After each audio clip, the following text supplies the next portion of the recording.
Welcome, everybody. This is The Lawyer Show. I'm your lawyer, Jeremy Rosenthal. This is our weekly podcast where we talk about the law, we talk about lawyers, we talk about all things associated with lawyers, and that kind of stuff. Just kind of a bad habit I think we picked up during the pandemic and we just can't get rid of because it's just too much fun. Today we have a couple of exciting things kind of going on. We have a first. We have a big first. We have two big firsts. Two big things.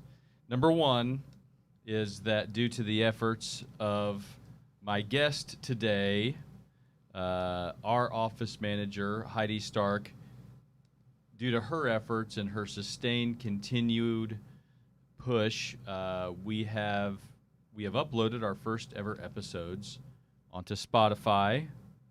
So exciting. I mean, this is like the biggest ever. It's epic. It is. It's epic. I mean, I think that they're going to look back in decades to this day. Yeah. And people will not know that this never started necessarily on Spotify.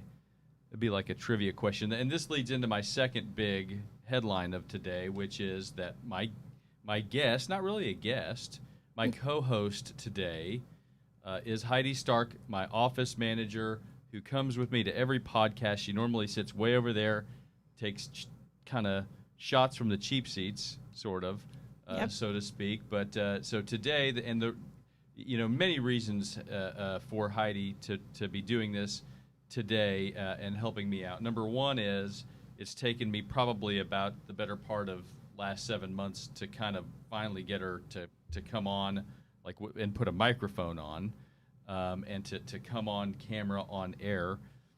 That's number one. Number two is we didn't schedule a guest today because I was at a conference and I came back and I didn't know if I was going to be back in time to make the podcast, and so we just thought, why not do it this way? We'll just have it this week.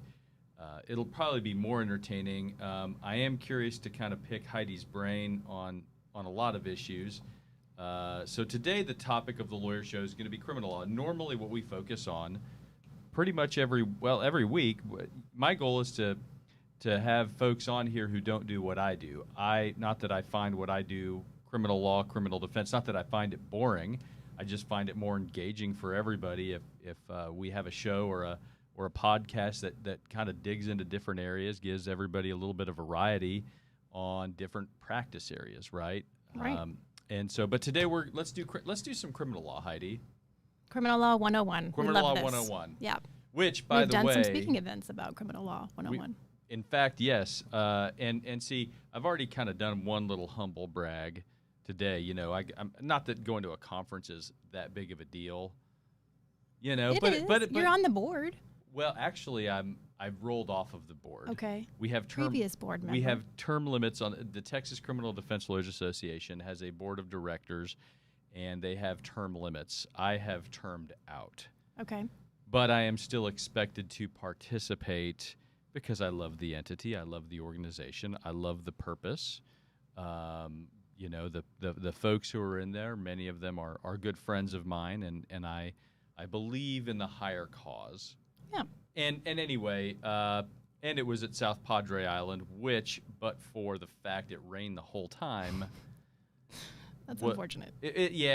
So I just got back from that. Moments ago. Moments ago, yes, and I've been up since 4 a.m. To be here with everybody today for our 5 viewers, 4 viewers, 3. You don't tell me how many is on there. It's just going to depress me. But see, the thing too is that now that we're on Spotify, and eventually, hopefully, iTunes and whatever other places that we can spread the good word. The fact that we're like dressed like lawyers and professionally is just nobody really cares. Yeah. Or they wouldn't. Anyway. Life's coming back. People are dressing up again. Indeed. So I'm curious to pick your brain, Heidi, because you came to, you know, we tricked you, baited you, fooled you into coming and working for a criminal defense law firm. This was going to be a stepping stone for me, I have to admit, when I first came in. This was not, I didn't see this as a forever. I did not. Okay. This was going to be kind of like until I find my next But you've thing. seen the error of your ways, and now Yeah. you're in. Now you're Now like, I'm in. this is it. 6 years in. Yeah. Well, okay, so the water cooler talk at our office is, I mean, we can't just like throw people in the deep. I don't think we did that to you. No, you didn't. Okay. Not too badly. I did get a little spooked out when I went to court with you the first time, I have to admit, and had to really think. I mean, you and I had a very deep conversation on the way back of like, how do you do this? How can I do this? Did you come? I know that you sat with me for a trial. I know that you. I did, but it was prior out. to that. It was a DWI Okay. Case, and it was, I guess it was, in front of the judge. The judge was making the decision on his punishment that day, and you said, come sit with me at the table, because I thought I was just going to be sitting in the gallery, like in the back. Like I was like, sure, I'll come. And then you're like, nope, sit up here. You're going to sit between me and the client, and if he has any questions or concerns, he's going to pass a note to me. You're going to pass it on to me, on to you. Normally we win these things. That's another part of the bragging. You did win that day. Of course, yeah. Yes. Normally, see, that's a big part of this too. I was mentioning that, humble brags, and then there's just like bragging. Yeah. And that's a big. Okay, so obviously, and DWI is a very big part of our practice. I don't want to know. I don't know if we can put a number on it, 30, 40, 50% of what we do. Probably not 50%, but. Probably close, though. It's big, yeah. It's definitely the biggest. Yeah, it probably is. So these, in many ways, run together, but obviously this was kind of like you watching your first hand grenade go off. Yep. So keep going. You were saying interesting things before I cut you off. Well, you made a police officer recite the alphabet backwards. She cried. She was not happy about that because she missed the letter M.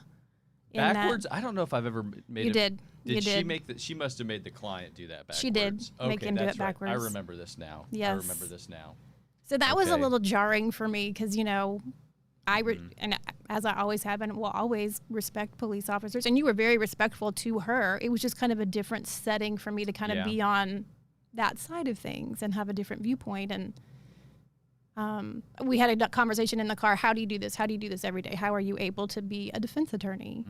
And so it was enlightening for me to kind of understand that people like myself, like my neighbors, like my friends can run into problems, and our firm, as there are others out there, help them kind of navigate that legal system, because you cannot do it on your own. There's no way. Well, we have 7 lawyers in our office. Yep. Not that this episode's going to be an infomercial, but it's going to be an infomercial. Well. It's fine.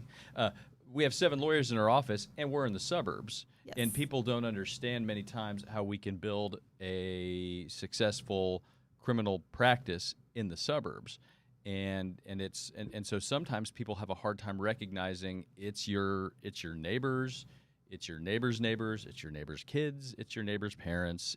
There's dysfunction is not limited to what we think of as high crime areas. Right. It's everywhere. Right.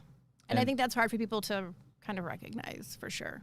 And they typically don't unless or until it's it's them. And last week we talked to Jorge Barunda, Houston lawyer, does products liability, and he echoed what I think is a very common thing in our practice, which is everybody is pro law enforcement, everybody is pro public safety, everybody is on the team, the quote unquote team, until they're not. And then they come to our office and then they say, well, what about my rights?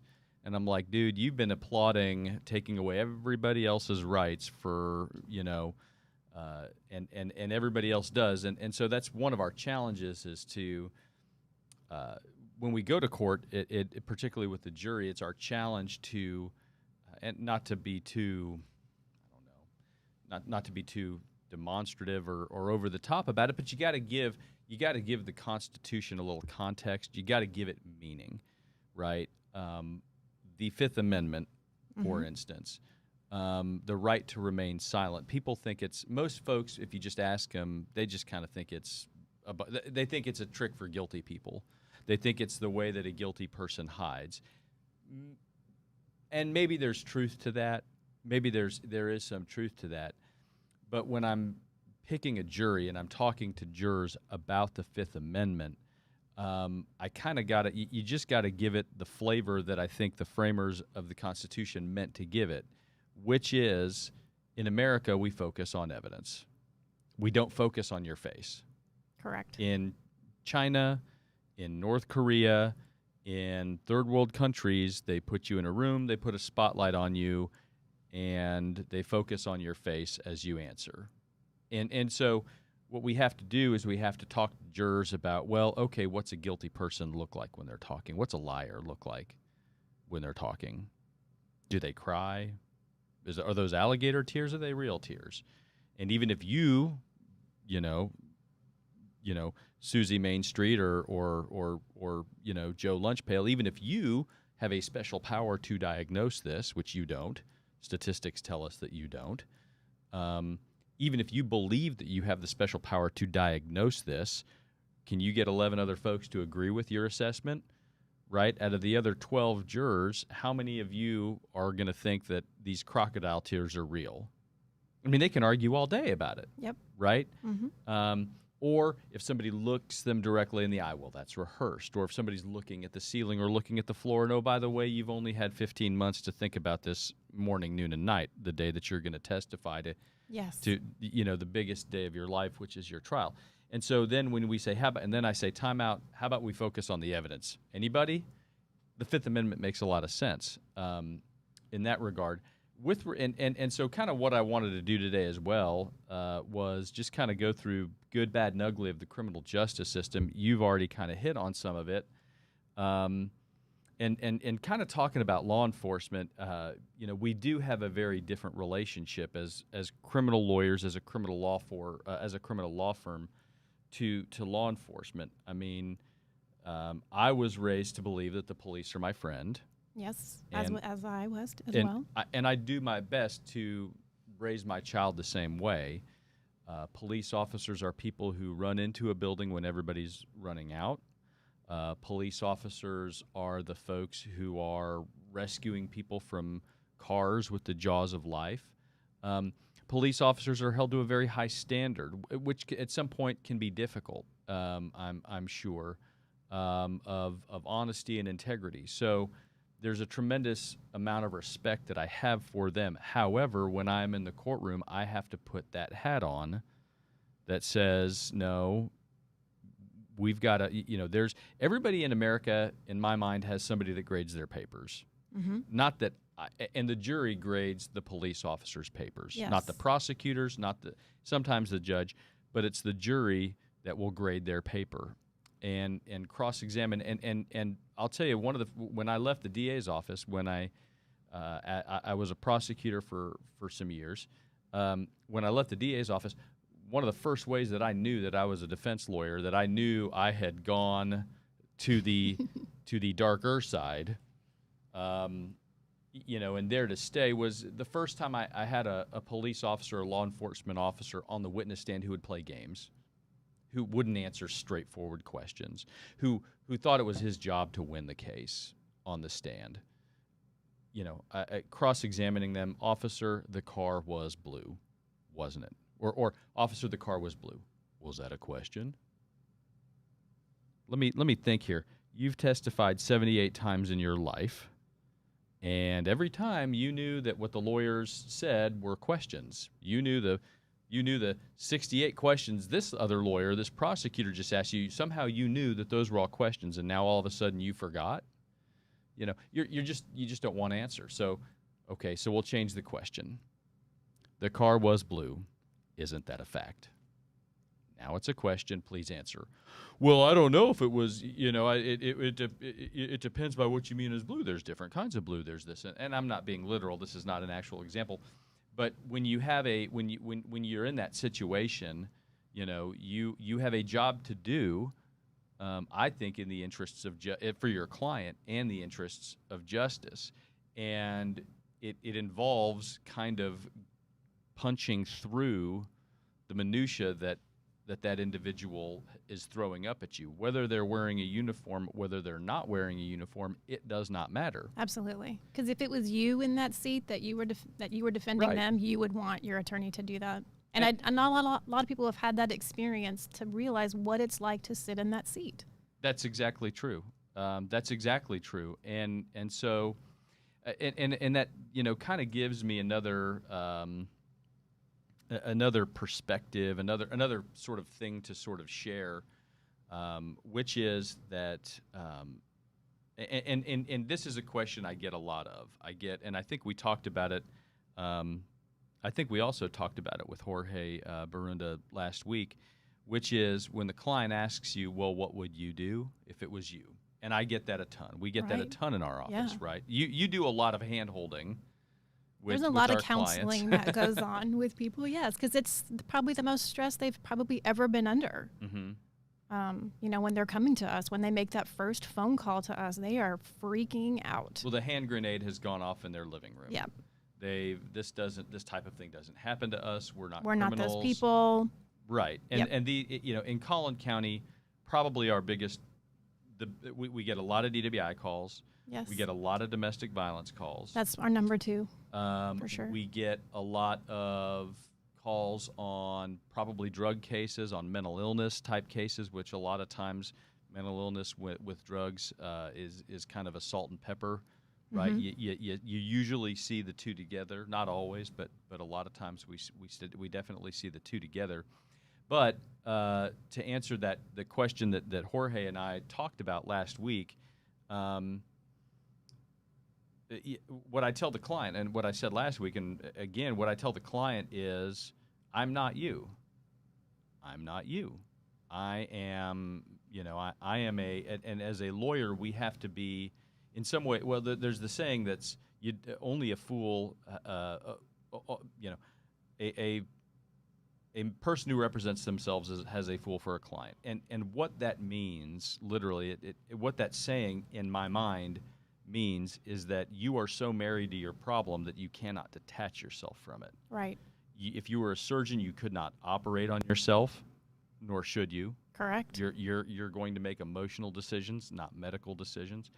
And when I get pulled over by the police, right, for speeding, and a police officer asks me if I know what I've been pulled over for, I say, yes, I was speeding, and oh, by the way, here's the 17 other infractions that I made that you don't know about.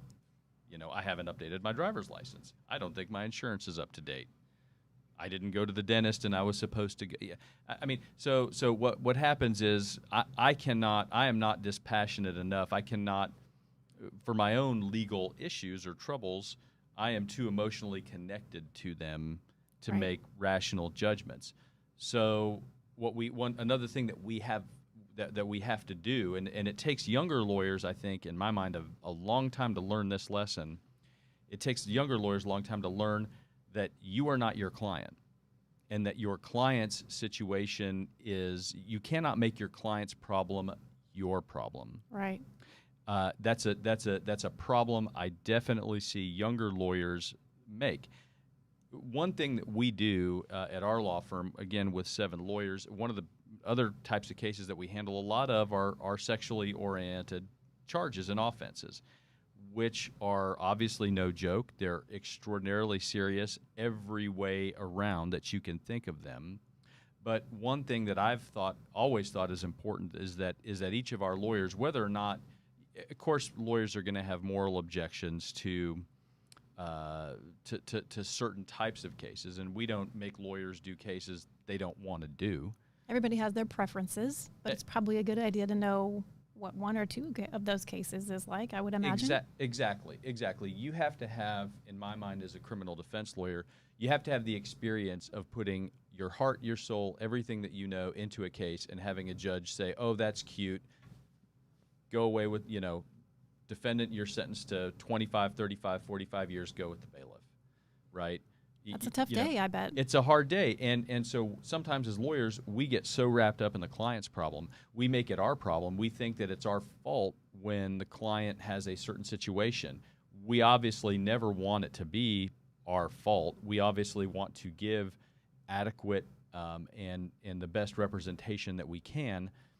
But we also have to we have to be able to be aggressive enough, right? We can't be the guy who's behind the wheel who says, "Officer, you got me speeding, and oh, by the way, here's the 18 other things that we did." You have to be aggressive about it. You have to be able to say, "Well, is your thing calibrated? Is your how long have you been following me? How?" You have to be able to, and that only comes from a zealous advocate who is detached emotionally from the problem. Yes. So that's another thing that I think that's really, really important. Again, that anyway, I'm just talking at this point. I'm also kind of curious to hear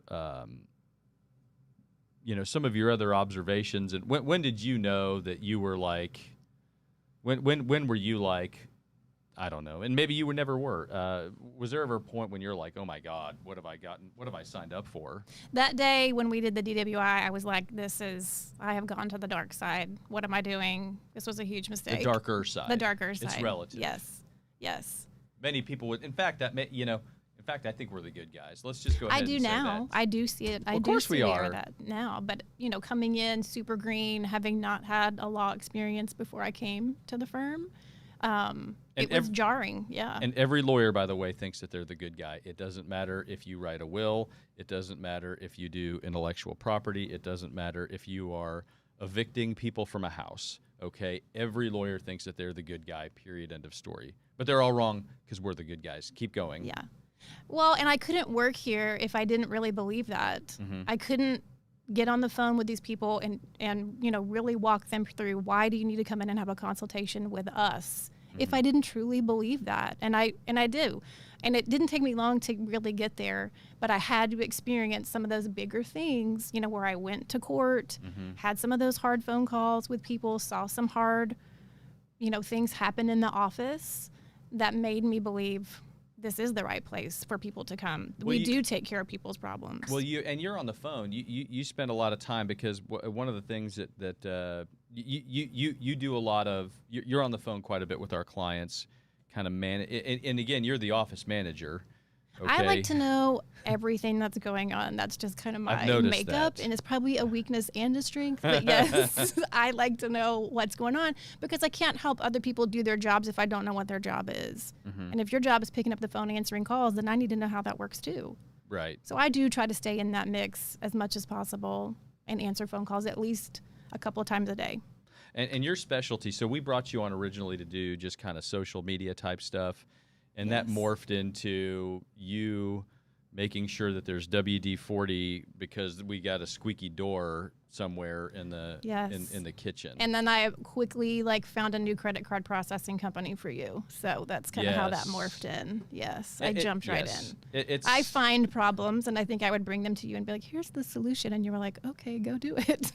Yeah, I don't. Yes, I'm here struggling with these great questions. Yes.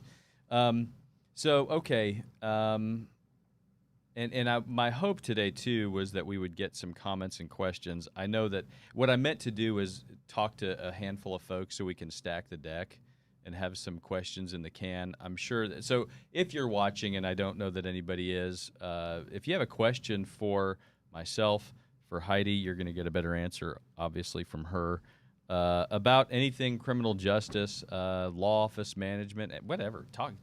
Anything you want to know, my opinion of the weather in South Padre Island and why I got rained on, whatever, send it in. The theory of doing it live, was that we were going to have interaction with our audience. And we have to some extent. Yeah. Some topics are easier to have interaction with others than other topics. Like last week was a little difficult. But it was a great guest, and he had some great comments. Well, sometimes we got to dig a little deep. Yep. You're watching JP, Kathy, and the Crew Network. You can watch JP, Kathy, and the Crew between 7:30 and 9, Monday, Wednesday, and Friday. This is the Lawyer Show. We are on between noon and 1 every Thursdays, and you can catch us on Spotify. We're loading those episodes slowly, one at a time. Yep, we are. We don't want to give everybody everything all at once. No. This is going to be like when the Disney Channel rolls out one episode at a time of like a Marvel Yep.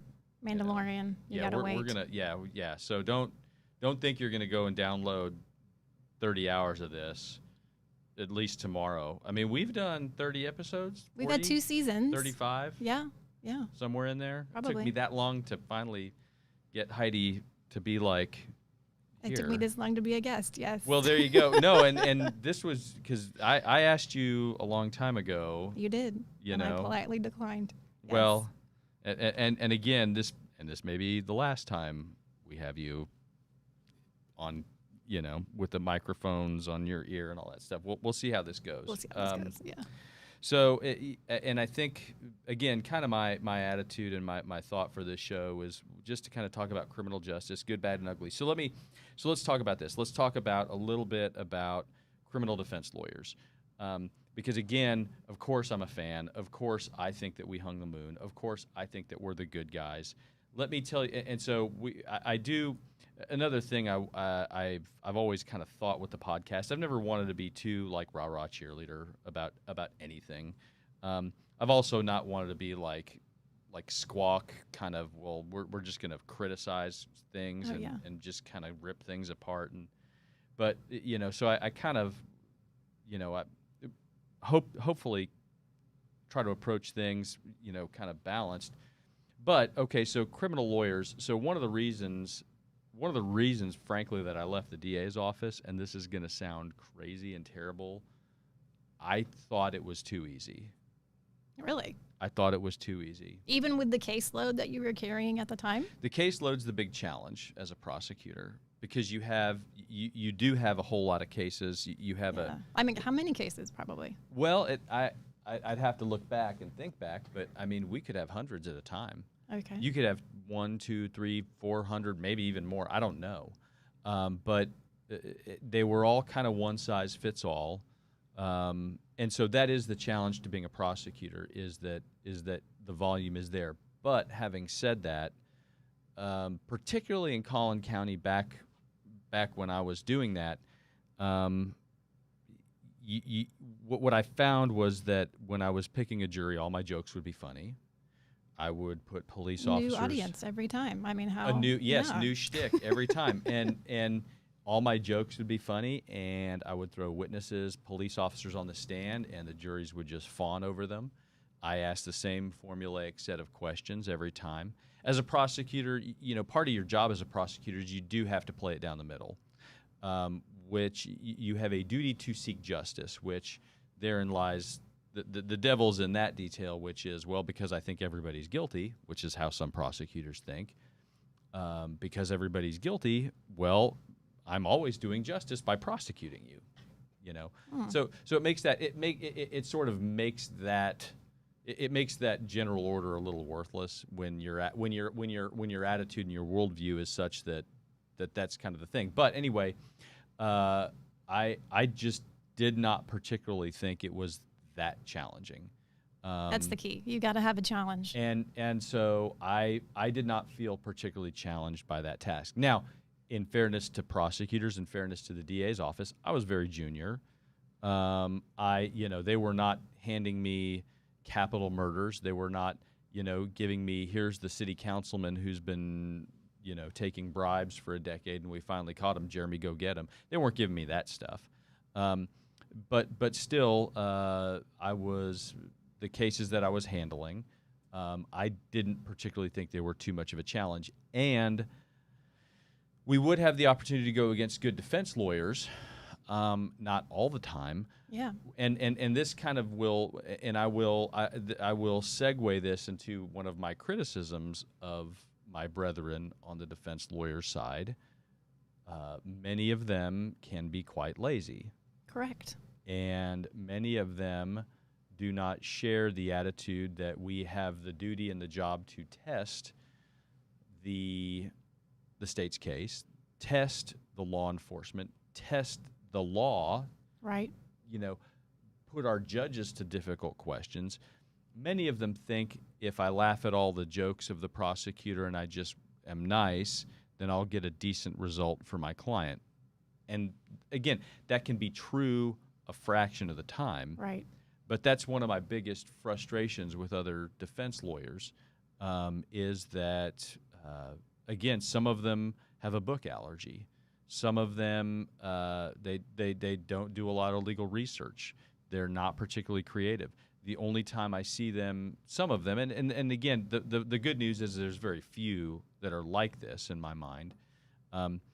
But the only time they seem to get angry is if they accept court-appointed cases and their pay gets screwed with, and they show up and get angry At that. with the judges and the Yes. commissioners. And I'm like, where's this passion when your client's getting screwed? Right. You know, where was this passion when you've got a 19 or 20 or a 21-year-old kid who will never get a job at a bank if he pleads guilty to this theft case? Correct. You know? That's a big one. We see people come in all the time, and they've made deals with other attorneys Mhm. representing them, and they did not think through what would happen 10 years from now, 20 years from now when I decide to change careers, and you have to tell that That's person, right. I'm so sorry, that decision has been made and is done with a bow on it, and there's nothing that can be changed. Right. That's awful. It's awful. heartbreaking. It's heartbreaking.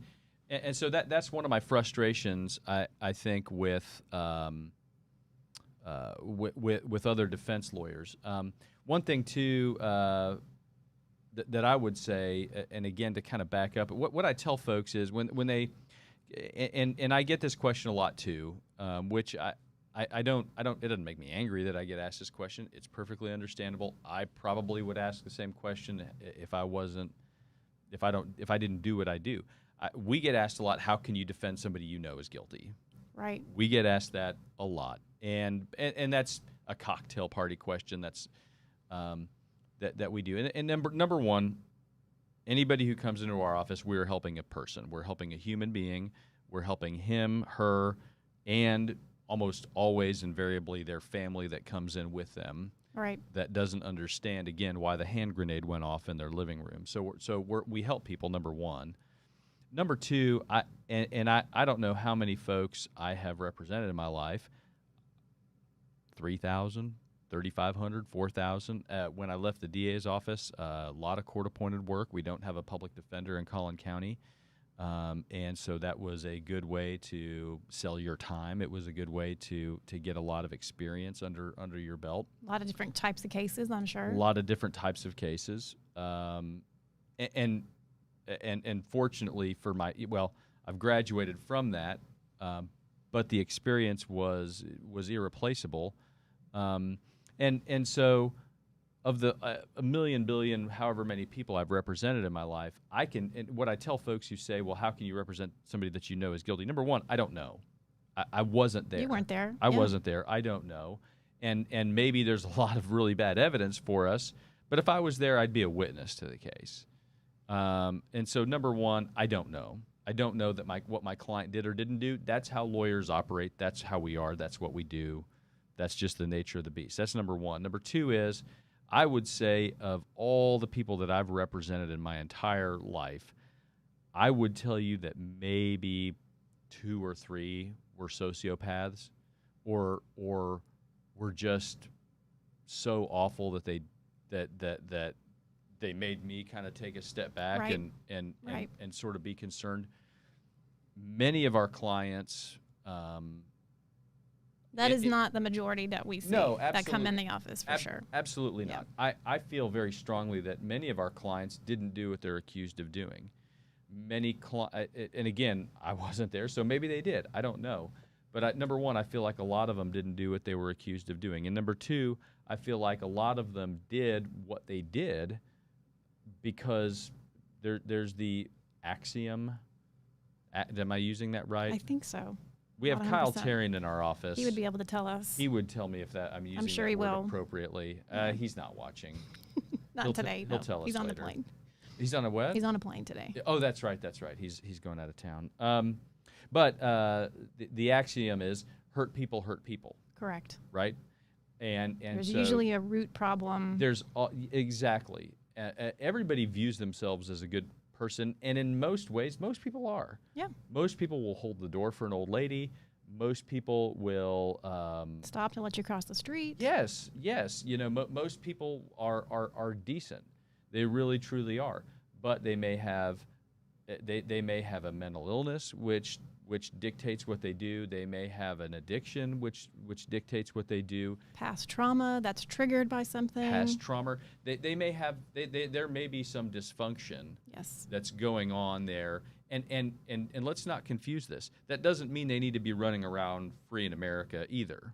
No, okay? It doesn't give them the right to disobey the law. Correct. That's right. And many of my clients, in some ways, although it's not my job to make this decision, many of our clients may very well deserve to be behind bars. And maybe the safest place for them to be is behind bars. That doesn't mean that we don't fight our hardest for them. Right. And that doesn't mean that they don't deserve a defense. And that doesn't mean, in some ways, I might not, and that doesn't mean that I may not see the good person in them, the person that does, hold a door for an elderly person. And many of our clients have hurt others very badly. Yes. And so it's very much a balance to try to make sure that when we're in a courtroom that we give context to the 40,000-foot view. What I tell many of our clients is that you're a file to the prosecutor. That's all you are, right? A number, yeah. That's you. And it consists of what you did on the very worst day of your life.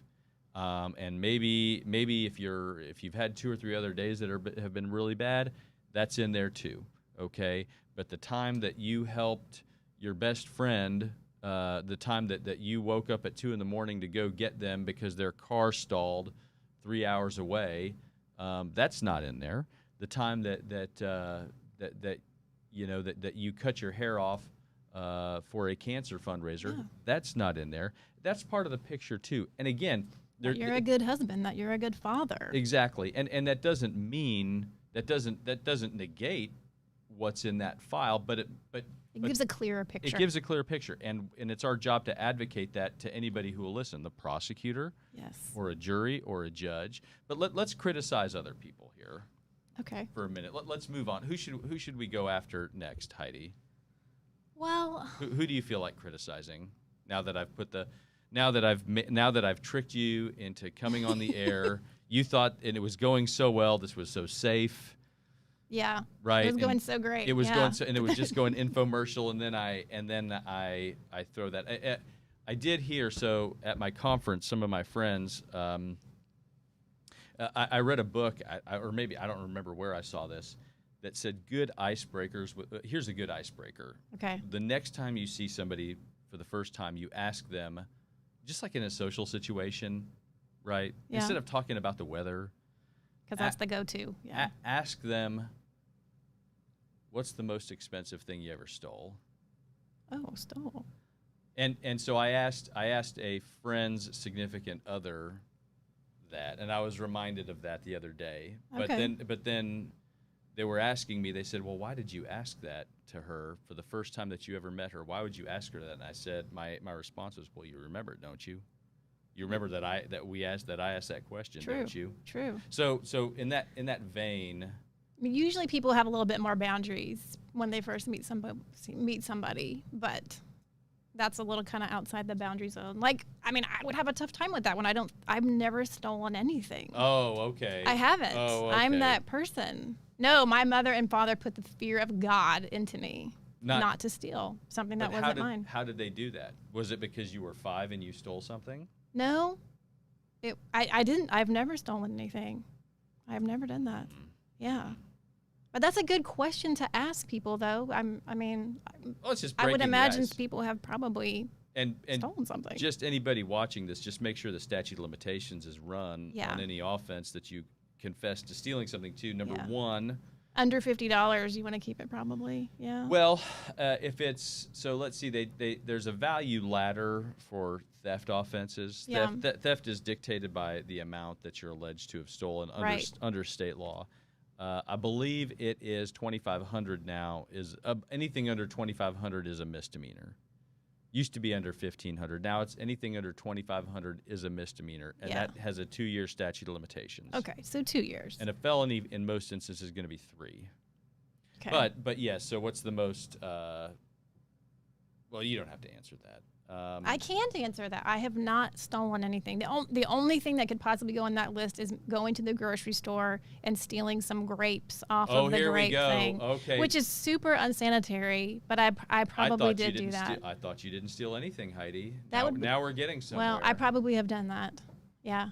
I probably have done that. It's not super exciting, though. Definitely, because COVID. There was no way I'm doing that now. What county did you don't? You know what? My advice is not to answer that. But I think where I was going is I wanted to criticize some people after I remind everybody that they're watching JP, Kathy, and the Crew Network. You can watch JP, Kathy, and the Crew between 7:30 and 9 Monday, Wednesday, Friday. This is the Lawyer Show. We're on between noon and 1 on Thursdays, and you can download us on Spotify. Yes. Okay, so criticize. Who am I going to criticize? I'm going to criticize people that don't have both brake lights working. That irritates me. I mentioned this earlier. It's one of my pet peeves since working at the firm. You're giving the police the opportunity to pull you over. Don't. Okay, so we did talk about this a little bit before going on the air. Yes, because we just recently had a client that this happened to. Okay, so everybody knows the police, the way that it works is the police can, we have different levels of police contact, okay? There's what we call a voluntary encounter, which means that the police do not have to have any reason whatsoever to come up to you and ask you if you have a lighter or a match on the street corner, okay? It's America. They can come up to you. They can ask you. You have the right to say no. You have the right to walk away. Practically speaking, most of us are a touch more intimidated than that, but that's the theory, right? Then we have what's called an investigative detention, which means that you do not have the right to walk away. You are not under arrest, but that would be your typical traffic stop as a perfect example, easiest example of an investigative detention. So once the officer makes that detention, if the officer develops probable cause for anything under the sun, DWI, theft, could be murder, okay? After a traffic stop, in those instances, then that's typically where many cases kind of bloom or flower from, right? So what Heidi's saying is when you don't have your brake lights working, you're just asking. It's an invitation. It's an invitation. My thought on that is that police, so they're humans, and I mean, let's just be honest, they target people, and they would be the first to admit it, okay? Where it gets to be legally problematic is when they target people for no reason or arbitrary reasons, right, or reasons that we don't like thinking about this, but unfortunately race, we've learned the hard way, is just simply a factor for some law enforcement officers, which they'll never admit to. There's a lot of cases that come from the Supreme Court back in the 1950s, 60s, 70s is called the Warren Court after the Chief Justice, Earl Warren. And so the Warren Court issued a landmark opinion called Terry versus Ohio. So we hear a lot of what are called Terry stops. And basically what police would do is they would say, well, I had a hunch, right? I had a hunch that you were up to no good. And that kind of works for television, but when we translate it, it means you're a person of color. Which is terrible. But what the courts try to do is they try to make police articulate. They try to make police use what we call articulable fact. In other words, okay, officer, hunch. If you tell us you had a hunch, we're going to say that this detention was no good. Right. Right? You have to articulate why you think it is. What did you see? What did you hear? See? What was going on? That's right. Yep. And so if they can articulate your brake light was out, that is an articulable fact which they can explain, which will justify a detention. Yes. And you're right. They can pull you over for a lot of different things. My thought on that is don't make that one of them. Because that's an easy one. Well, and there's a lot of people out there driving around with only one brake light. You got to make it hard. Now, okay, so like, put your police officer hat on, right? Yeah. You are cruising at 5 a.m, and you go to a gas station and you see some guy that has 800 prison tats on his face, Yeah. okay, and is driving a crappy car, Yeah. you're following him. Yeah. As soon as he gasses up and as soon as he goes down Mm-hmm. whatever parkway, police officer's going to follow him, or Because her, it looks out of the norm. or her. Correct. Or her. Or her, until they make a bad right-hand turn, or if their brake light doesn't work. Sometimes we see one of the.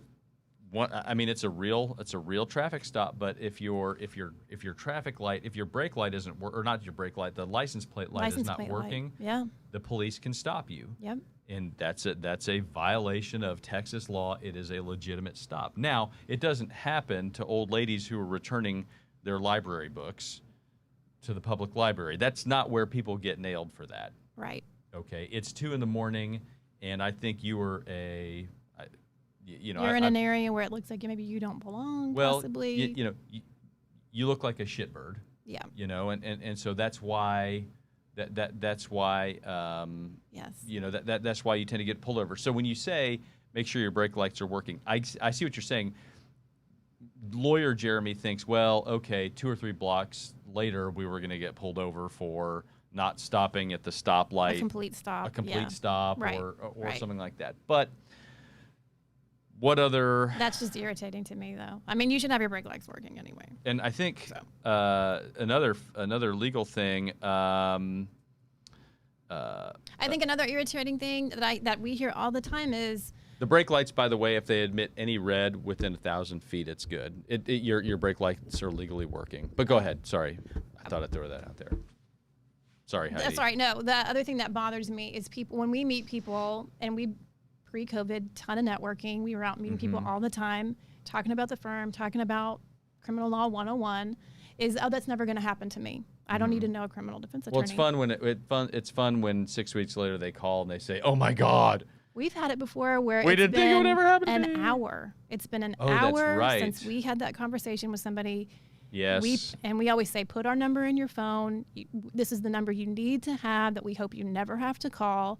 This person actually did it. And an hour later, I got a phone call. And most of the time, it's a family member. Correct. Or a friend. It's a family member or friend. And that's kind of what so everybody's got a friend. Everybody has a friend of a friend of a friend. And we do encourage folks to put our number in their phones. If not us, someone else. Us. Yes, you're right. If this is going to be a sales pitch, pitch, if you believe in us. paying lawyers a lot of money, then us. Well, you know how I feel about that. 972-369-0577. I've joked that the main topic of this podcast is our phone number. Yes. I don't know that I've ever given. I don't think you've ever given it before. I think this is the first time, really. So so put it in your phone, 972-369-0577. Answer 24 hours a day. That's true, we do. There is a lawyer on call 24 hours a day. We always have a lawyer that is on call. Yeah, because you don't want to be making emotional decisions. You don't want to be making decisions to what attorney to find when you are very emotional about what has just happened, and that's what happens to you. I'm a perfect example of that. We had something happen in my family. I had worked at the firm several years, and a flood of emotion comes over you because it is a bomb being dropped on you. And I luckily knew what to do and had 7 lawyers' phone numbers in my phone. But not it's everybody very true. does. Yeah, not everybody does. And it can be very. Another thing too that we see a lot of is when folks come into the office. The internet is such a good thing and a bad thing. Yes. Because folks will come in and they will ask increasingly very well-informed questions based on what they read online, which is, I think, a wonderful thing. But they also work themselves into a bit of a panic because the internet lacks context and it lacks. Every case is different. Every county is different. Another thing I was going to mention today was another question that we get asked. I don't get asked this so much, but I also get asked from time to time, what's your win-loss record? Yeah. Which is, I understand why people ask that. They don't know what to ask, so I think that's the only way they know how to ask that question. Maybe. Yeah. My reply to that is we made the playoffs last year. Which kind of, because you love sports analogies, and so that makes sports total analogies sense. work, and they're usually right on the money. But when we talk about, I mean, yes, cases come in all different shapes and sizes, and victory in any case may look different. It can be a lot of different things, a victory. Sure. I mean, sometimes, okay, it depends on what's going on, but if somebody comes in with a professional license, Yes. right? Yeah. And the charges are something that in my mind are relatively minor, but it threatens that license in any way, shape, or form. Their career That could be is over. that is bet your career litigation right there. I mean, that is a case that there is really going to be only one acceptable outcome.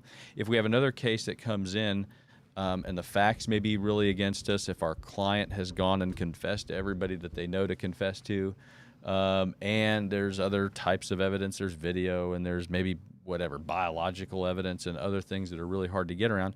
Sometimes victory is keeping that person out of jail. Correct. So they all come in different shapes and sizes. People have different backgrounds. Sometimes somebody will come in and has been in trouble many times in their life. Sometimes they come in and they've never been in trouble in their life. So I think the best answer to that, other than we made the playoffs, which is, the that's best great. answer, because it's mine. Yes, but then the second best answer would be a majority of the work that comes into us is referrals, and people do not refer criminal defense attorneys that they did not have a favorable outcome with. That's just the facts. And a lot of our business is based on referrals. We want happy customers. Yeah. And that's another thing that I try to explain to people is that, look, we want, ultimately, we want a happy customer here. And I can't guarantee any kind of result in any kind of case. But I can give you a warranty of sorts on my effort, on the amount of attention that we're going to give to you, that we're going to try to give to you. Similar cases that you have represented folks on that are similar to theirs. I mean, there's probably not much you can't say that you haven't done at this point. Well, yeah, and well, that's part of, and that's just part of being a professional, really, in anything, right? On the airplane this morning, I am sure is that we took off in wet conditions. I landed. I had a layover in Houston. We landed in wet conditions. I have confidence that the pilot has taken off and landed in wet conditions many, many times, that they've navigated through thunderstorms, that they know certain weather patterns, and they know in their mind this is how this is going to be resolved, and this is what we have to do to get the plane on the ground. Yeah. And then, there's higher functions too, right? I mean, if you're working for a major airline, you're also being fuel efficient because we've got a friend who's an executive for a major airline, and you also have to consider that out of 4,500 flights in a day, I don't know if that's the right number, but if they can save just a percentage of fuel on each flight, that's the difference between a lot of dollars. That's the difference between benefits packages being paid off and not being paid. So that's when you look at a professional, that's what they do, and it doesn't matter if they're a physician. What we manage are variables. Yes. And so when we take a look and the variables in the legal system are going to be humans, right? We don't know how humans are going to interpret certain situations. When somebody comes into my office and they have, let's just say it's a sexual assault or something like that. And it's a state court case. Well, I can tell them, well, this is how the grand jury operates. And we may have one of several prosecutors who have different varying attitudes on these cases. And then after that, we may have one of 8 different district judges. And the situation that you're describing to me, we have some legal arguments, and I can tell you that my experience is that several judges may go for it, that we have in Collin County, several may not go for it. Right. And so there's just layer of variable upon variable upon variable, and what a professional can do is quantify those variables in a way that the internet can't. Right. And so anyway, I talk a lot. That's why Heidi. you won't be replaced with. We talked about this with computers. We heard that that criminal defense lawyers are least susceptible to AI replacement than any other area of law practice. You're safe. Because a computer cannot talk a jury right. into, this is why my client was being chased down an alley by police and drove into somebody's pool. Right. It's just a big mistake. Computer can't do that. No. Or can't, I don't know. It takes a special type of bullshit artist to get there. Right. What else? What other messages do you have? I have a whole list of about 20 other things that we can criticize. I think so too. Well, so I told you that we would talk about other office management type stuff. What other takeaways do you have? My big takeaway is that you know, I work with you a lot, but I also work with the other 6 attorneys in the office, and I can 100% say I feel comfortable setting up anybody that calls in for a consultation with us with any of the attorneys in our office. And just so America, that's a big thing. That's a big thing. Just so America understands, you can never hire Heidi. Okay. Everyone has a dollar amount. And everyone does. Quiet. Okay. So, but also, anybody who wants to work at our office has to be really good at complimenting me. Right. They do. That's a big part. That's a big part of being in our team. And Heidi does it well enough. But yes, no, that's the lawyers, a great part of the firm is we that believe we in are our lawyers. a strong, very strong team. Mm-hmm. I love, and that's one of the differences of us, because we are very large with 7 attorneys. That's very rare. That doesn't, for a criminal office. Yes. Yeah. And I love that I can tell people when they call in, you're not just getting your one attorney, you are getting the entire firm, because they constantly talk about their cases with each other, because I witness it day in and day out, which is fantastic. They're not just going in solo. And there's a lot of guys that are out there that are just by themselves. Nothing against them. But if I was making a choice, I would choose a firm. It's always good to have a sounding board, I think any practitioner really ought to have a sounding board. Absolutely. Because some ideas are not great ideas until you run them by somebody else. That's true. And sometimes I would say it's more and more, I don't know. You have to trust your own judgment. You have to trust, and you have to recognize at some point that whatever call you make is going to be the call that you make. Right. And the client's almost always going to listen to it. So it does carry a lot of weight. Of course, there are a lot of decisions in a case that are exclusively the client's. Correct. Whether they plead guilty or not guilty, whether they want... whether they go to trial. Whether they have a trial, that's right. But when we do advise a client, it does carry a lot of power, a lot of weight, or a theory that we may try to have at trial. Sometimes I may have an idea for a really more aggressive theory. It's always good to bounce it off of other folks, but you always have to understand, too, that anytime you have more chefs in the kitchen, correct, people are going to talk you out of ideas that can be pretty good. Right. Because most people, I think, operate out of fear of something going wrong. But you have to be, I think, aggressive in your own way. But there are times, obviously, even with me having practiced for 20 years. 21? I think it's just 20. Oh, is it just 20? Okay. I know I look much older. Wow.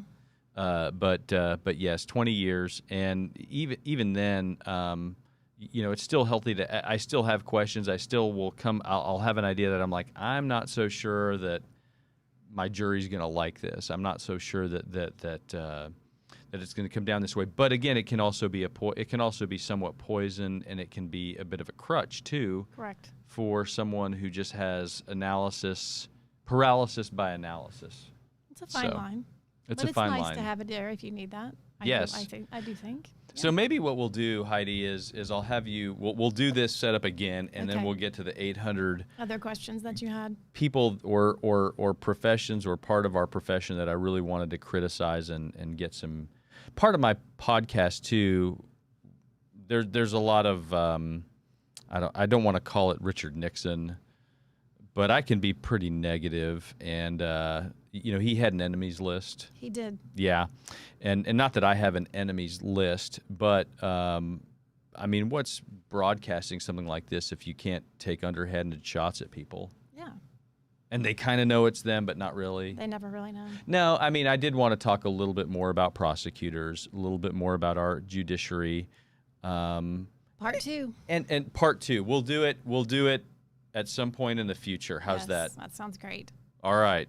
So you'll come on again? I will come on again. This was a delight. Really? Yeah. Okay. I have a lot of power, too, in this seat, I realize. And someone in the office told me that before I left, which I didn't really use today, so maybe part 2. Well, maybe I don't want, maybe this will be part 1 and that'll be it, because maybe I'm scared now. No. This has been another highly successful episode of The Lawyer Show. Thank you, everybody, for watching, and have a good rest of your week.